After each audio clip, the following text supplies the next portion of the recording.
way. This story comes from Melbourne, Australia, where the liquor laws are pretty strict.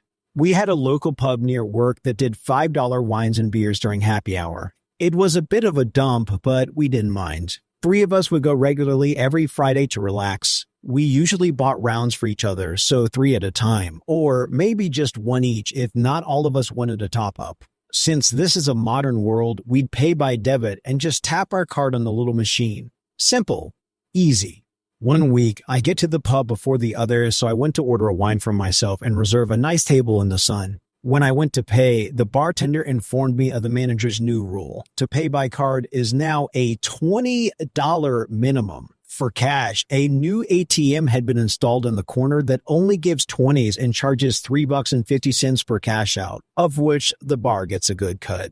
Now, I know it costs for every electronic transaction to occur, and it's not unusual to find small coffee shops asking for a $5 minimum to cover those costs. But $20 was outrageous, especially in a dive where all drinks are dirt cheap. It wouldn't even cover a usual round for the 3 of us. The bartender had to shrug and insist it was the manager's new rule. I tried to argue against it since I just wanted a single glass. The manager came out and firmly reiterated that I'd have to either buy 4 wines or get cash from the ATM. But I refused to spend money in order to access my own money.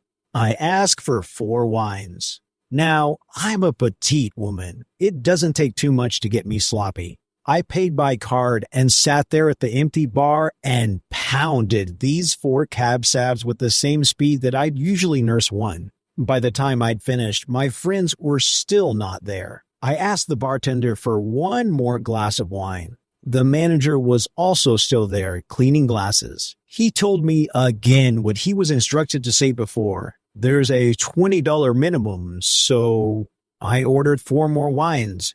The manager looked pleased that his system was working. He was pretty smug about it all and wouldn't budge on any customer's request. Before I paid for my second 4-glass round with my card, I asked the bartender, within clear earshot of the manager, a pretty basic question. You've both got your RSAs, right? All bartenders and bar owners are required to possess a responsible serving of alcohol license, obtained through the state's Commission for Gambling and Liquor. It's a heavily regulated industry and a pretty strictly enforced license. Plainclothes officers will try to catch out bartenders who don't carry their license on them while serving drinks, and they'll sit to observe in bars for reckless behavior, such as knowingly serving alcohol to an inebriated customer. I'm not someone with any legal authority, but I know enough people in the bartending and casino industry to be aware of the laws. Of course. Why? The bartender asked. He probably expected me to pull out a badge, but I'm just a customer who wanted a glass of wine. I explained that it seems pretty irresponsible to serve a small woman 4 drinks simultaneously, when all I was asking for was 1. Seems as though, by the bar's lack of attention, I have become quite drunk. And now you're about to happily process my second purchase of 4 drinks, knowing full well that I'm here alone? 8 drinks in less than an hour? Does that seem responsible to you? The smug look on the manager's face quickly turned to anger. I think you've had enough then. No, you've already poured 4 more. Here, take my card. Go on. Can't let all that wine go to waste. I mean, all I wanted was 1, but if I have to get 4. The bartender was very confused and a little worried. Losing their RSA would mean losing his job. The manager refused to process my order and angrily poured 4 glasses of wine down the drain. A loss far greater than the small electronic transaction fee that would have come from my basic wine order. I was sad to see the wine go, but I was happy to tell them that I'm reporting them to the State Commission for breaches of their RSA. A petty move, but the manager chose greed over customer service and got what he deserved. I actually downloaded the complaint form online and began filling it out there at the bar. All while my body was now feeling the full force of 4 smashed wines. I was giggling while doing it and slurring my words while asking for the manager's name and today's date. The bartender was very apologetic, and knowing none of this is his fault, I happily kept him off the form. By the time my friends arrived, I was pretty drunk. After telling my story, we decided to go somewhere else, and we definitely never went back. I don't know what came of the complaint exactly, likely a big fine, but the place shut down about 6 weeks later and became a brunch cafe. Seems like they lost all their regulars to a $20 minimum rule. Our next Reddit post is from Giptaz. I was working at a company that, despite being a multinational, had a very small staff due to its nature, a very specialized medical field. This, plus the constant staff absences from the office due to site and field trips, meant that everyone, at all degrees of seniority, came and went from the office and mucked in and did whatever needed doing whenever they were there. Eventually, however, it came to the point of needing a dedicated office person for answering the phone, data entry, filing, etc., so the specialist could focus more on the medical work, and a girl was hired. I was away consulting on a site setup when she started, and this is what happened when I came back and met her. I got back in the morning and wasn't planning on working immediately after such a long trip. Instead, I was planning on, as I usually did on Wednesday when I was in the city, picking up my 5-year-old nephew from school and going to the park with him. We were going to drop off some papers and a case full of medical equipment at the office on the way. So I arrive at the office wearing jeans with a child in tow. This is fairly unremarkable. Our job schedule is non-standard, and to accommodate this, drop-ins at all hours in various states of sometimes casual dress are frequent. I say, "Hi, you must be the new girl. She cuts me off. "What do you want?" "I'm just dropping off the equipment case and some paperwork." She doesn't bother to reply, just shrugs towards the back where the case goes. I put the papers on the edge of the desk in order to wrangle the case into its cupboard. "Don't put them there. They don't belong there." "Where would you like them?" "Where would I like them? They're nothing to do with me. Just get them out of my way." I take a deep breath. Remembers she has no way of knowing who I am or my role with the company. "Actually, these need to be entered into the computer, so should I just hand them to you, or do you have an in tray?" "How about you do your work and stop trying to slough it onto me? And that child shouldn't be in here." My nephew, who has been in the office many times, looks startled at this and a bit upset. "I understood you were taking over in the office." She cuts me off again. "That's right. And as the manager, I need to tell you that in the future, you need to dress appropriately and do the work you're given." Another deep breath. I try to muster sympathy as she's new and possibly hasn't realized that jeans and the child aren't out of line for a quick drop-off. I summon a smile for a final attempt at making the encounter more pleasant. I say, I never finished introducing myself. She says to my nephew, "Don't touch anything. Just because your mother," she meant me, "lets you get away with coming in here doesn't mean I will put up with it. In fact, you can go and stand outside." My nephew is confused and distraught at this attack and bursts into tears. Me suddenly not giving a dang if she's new and losing all sympathy in the smile. I say, "No, I don't think so. If you don't like it, you can take it up with the CEO. I'm a close personal friend as well as the manager here, and he's happy for me to run the office as I see fit." "Take it up with the CEO," she says. Malicious compliance time. I know he'll be in shortly, so I decide to wait and do just that. Soon, he comes in the door. My nephew says, "Daddy!" He runs over and gets a hug. The CEO says to me, "Oh, great, you're back. Have you met Office Girl yet?" "Office Girl, this is Doctor." Name that is part of the company name. My business partner and sister. "I hope you've been treating her well." He takes the papers off me and hands them to her. Then he looks closer at his son. "What's wrong, kiddo? Has someone not been nice to you?" "We didn't fire her. She just didn't show up the next day. Don't know what happened to her after that. She never contacted us for a reference." Our next post is from Alcifer1. So this is something that isn't all that uncommon in the service industry, but I thought I would share. Working as a bartender for a hotel that I enjoyed being part of, I'd always had a huge interest in making cocktails, so when I scored this job, I was over the moon. On top of that, it had a very good rate of pay and said that although they wouldn't pay overtime rates, they would pay overtime hours worked. This isn't bad at all for full-time in the service industry, as normally you're paid a salary and then massively overworked without any extra money for the insane hours worked. So enter a new general manager and a business consultant.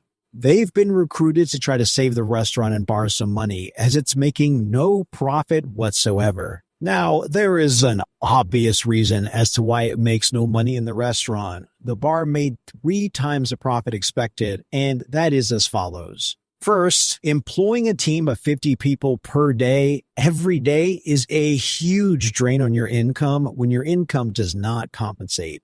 Second, being top-heavy in managers with high salaries is beyond stupid. Third, employing 3 incompetent people to do 1 competent person's job is the equivalent of shooting yourself in the foot. So the bar operates on a team of 12 people during the week, whereas the restaurant operates on a team of 30 per day. We averaged a maximum of 3 bartenders and 1 barback working a busy shift and maybe 2 bartenders on a quiet shift. The bar is open until 1 a.m. every day and opens at 6 a.m., so it has long opening hours. Staff start and finish times are staggered to give the most effective use of staff hours when needed. The manager and consultant decide that they need to make cuts on all overtime hours.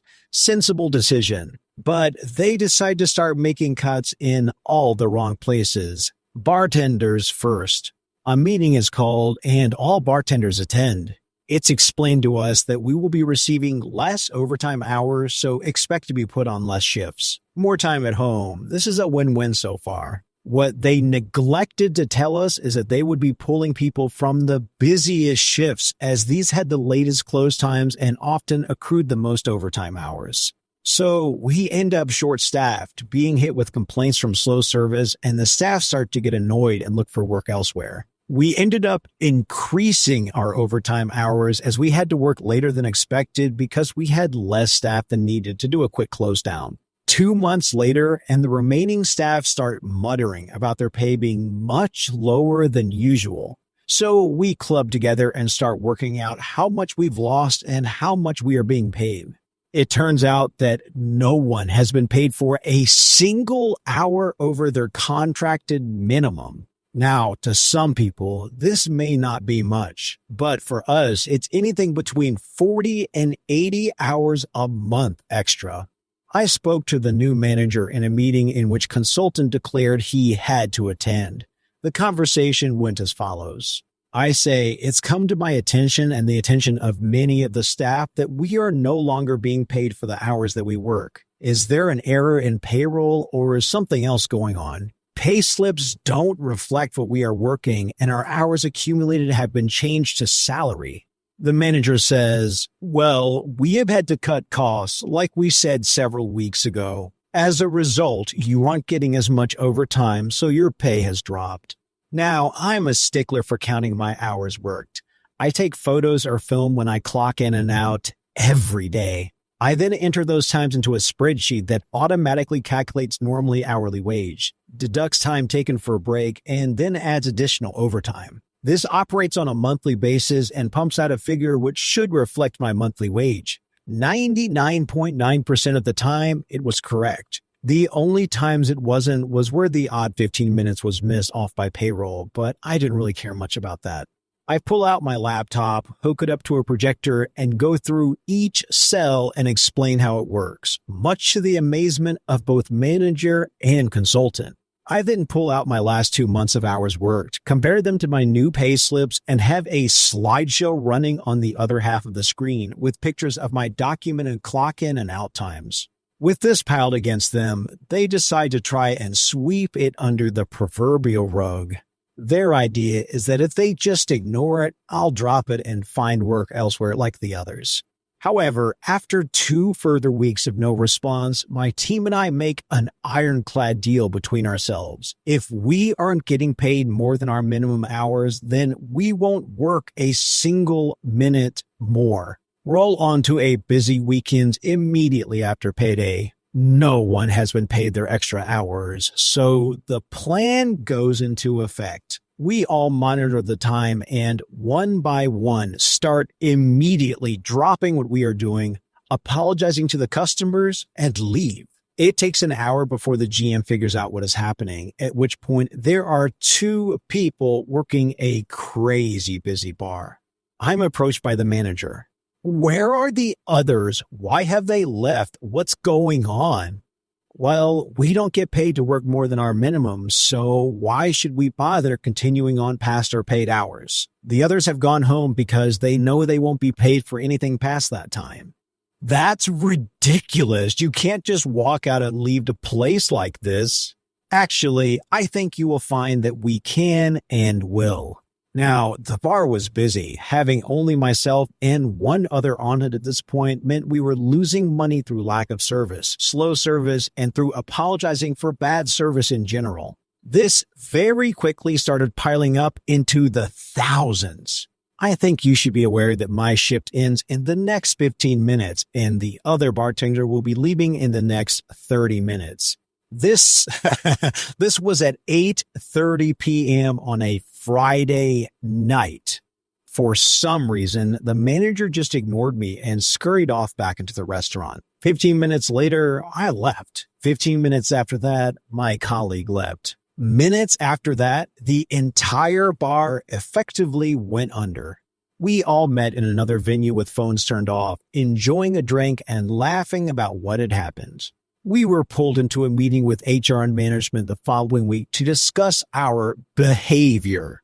I explained the situation and told them that unless we were paid our overtime for the past 2 months and every month following, it would happen every weekend and that there was literally nothing they could do about it. Now, this is completely legal. If you aren't being paid, you don't have to work. They threatened to immediately dismiss the entire team if we didn't change our attitudes. We promptly folded our arms in defiance as one of the team calmly but firmly said, "Do it. Have fun running the bar with no staff." We were all told to leave the premises there and then.